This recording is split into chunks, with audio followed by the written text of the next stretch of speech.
सूत जी ने कहा, हे शौनकादि ऋषियों, मैत्रेय जी के मुखार बिंदु से उत्तम चरित्र का वर्णन सुनकर विदुर जी को अपार हर्ष हुआ। तत्पश्चात विदुर द्वारा प्रचेता कौन थे पूछे जाने पर मैत्रेय जी कहने लगे, हे विदुर जी, धर्मात्मा एवं हरिभक्त ध्रुव के वन चले जाने के पश्चात राज्य सिंहासन का उत्तराधिकारी उनका पुत्र उत्कल हुआ, जो अपने पिता के समान ही धर्मात्मा एवं गुणी था। वह सदैव अपनी आत्मा में परमात्मा के स्वरूप को देखता था। इस कारण उसको पागल समझकर प्रजा ने कई उसके भाई वत्सर को राजा बना दिया, क्योंकि प्रभु के ध्यान में इतना मग्न रहता था कि उसे राजकाज की याद न रहती थी। वत्सर की पत्नी स्ववाथी के गर्भ से पुष्पाण, तिग्मकेतु, ईश, अर्ज, बसु एवं जय नाम के 6 पुत्रों की उत्पत्ति हुई। पुष्पाण की पत्नियों से प्रातः, मध्यादि तथा सायं नाम के 3 पुत्र उत्पन्न हुए। उनकी आकुति नामक पत्नी से चक्षु नामक का पुत्र उत्पन्न हुआ, जो चाक्षुष मनवंतर में मनु हुए। चक्षु की पत्नी से 12 पुत्रों की उत्पत्ति हुई, जिसके प्रथम पुत्र उल्मुक की पत्नी पुष्करिणी के गर्भ से अंग, सुमना, ख्याति, कृतु, अंगिरा एवं गय नाम के 6 पुत्र उत्पन्न हुए। अंग राजा हुए, किंतु बहुत दिनों तक उन्हें पुत्र की प्राप्ति न हुई, जिस कारण राजा अंग अत्यंत व्याकुल रहने लगे और एक दिन अधीर होकर अपनी व्याकुलता का कारण ब्राह्मण एवं ऋषियों के सन्मुख स्पष्ट करते हुए बोले, हे द्विजवर एवं ऋषिजन, आप लोग कोई ऐसा उपाय बतलाने की कृपा करें जिससे मुझे पुत्र रत्न की प्राप्ति हो। राजा के वचन सुनकर ऋषियों ने पुत्रेष्ट यज्ञ कराने की सलाह दी। राजा ने पुत्रेष्ट यज्ञ कराया और प्रसाद लेकर अपनी रानी सुनीता को खिलाया। प्रसाद भक्षण करने से रानी के गर्भ में एक पुत्र की उत्पत्ति हुई। ब्राह्मणों ने उसका नाम बेन रखा। यह देखकर राजा अत्यंत दुखी हुए कि वह बालक अत्यंत कुरूप है। तत्पश्चात ब्राह्मणों से पूछा, हे ज्ञानियों, यह बालक अत्यंत कुरूप क्यों है?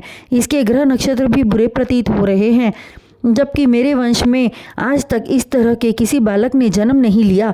राजा के वचन सुनकर ब्राह्मण बोले, हे राजन, जिस समय तुम्हारी रानी यज्ञ प्रसाद ग्रहण कर रही थी, उस समय अपनी माता मृत्यु एवं पिता अधर्म का ध्यान कर रही थी। इसी कारण से आपका पुत्र ऐसा हुआ। राजा ने प्रभु इच्छा समझा और बालक का पालन पोषण करने लगे। जब बेन बड़ा हुआ तो एक दिन शिकार खेलने जंगल में गया और ऐसे पशुओं को मारने लगा जिन्हें मारने से सिर पर पाप चढ़ता है। राजा अंग ने मना भी किया, किंतु वह न माना।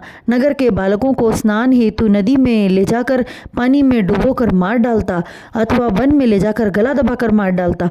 उसके इस अत्याचार से राज्य की प्रजा दुखी रहने लगी। तब बेन के कृत्यों का समाचार राजा को मालूम हुआ तो उन्होंने बहुत प्रकार से बेन को समझाया, किंतु उनके समझाने का तनिक भी असर उस पर न हुआ, बल्कि और भी ज़्यादा उत्पात मचाने लगा। अकारण ही लोगों को मारता पीटता। तब उनके अत्याचारों से तंग आकर नगरवासियों ने राजा से जाकर कहा, हे पृथ्वीनाथ, आपके पुत्र के निरंतर बढ़ते अत्याचार से हम प्रजाजन अत्यंत दुखी हैं। अब इस नगर में हमारा रह पाना असंभव हो गया है, इसलिए इस नगर को त्याग कर अन्यत्र जा रहे हैं। हे विदुर जी, प्रजा की करुण गाथा सुनकर राजा ने बेन को बुलवाया और क्रोध पूर्ण स्वर में बोले, तू अनायास ही प्रजा को दुख देता है, यह उचित नहीं है। राजा के वचन सुनकर रोता हुआ बेन अपनी माता सुनीता के पास जा पहुंचा और कहने लगा कि राजा मेरा निरादर करते हैं, प्रजा के सामने डांटते हैं, जिससे मैं स्वयं को अपमानित महसूस करता हूँ। बेन की माता भी उसी के स्वभाव वाली थी। पुत्र के वचनों को सुनकर बोली, तेरे पिता की बुद्धि भ्रष्ट हो गई है, वृद्धावस्था में ऐसा ही होता है, तुझे जो अच्छा लगे वही कर। इतना कहकर वह राजा के पास गई और अशुभ बातें कहने लगी। सुनीता की वाणी सुनकर राजा ने विचार किया कि धन संपत्ति, राज्य की लालसा और स्त्री पुत्र आदि के माया रूपी संसारी मोह पाश में पड़कर मनुष्य अपना ही लोक तो खराब करता ही है, उसका परलोक भी बिगड़ता है। मेरे पूर्व जन्म का कोई पाप रहा होगा, जिस कारण ऐसा अत्याचारी, निर्दयी एवं अधर्मी पुत्र उत्पन्न हुआ, अतः इसके साथ रहना उचित नहीं है। इसके अत्याचार एवं पाप कर्म का भागीदार बनकर मुझे भी नरक की दुखदायी यातना झेलना होगा।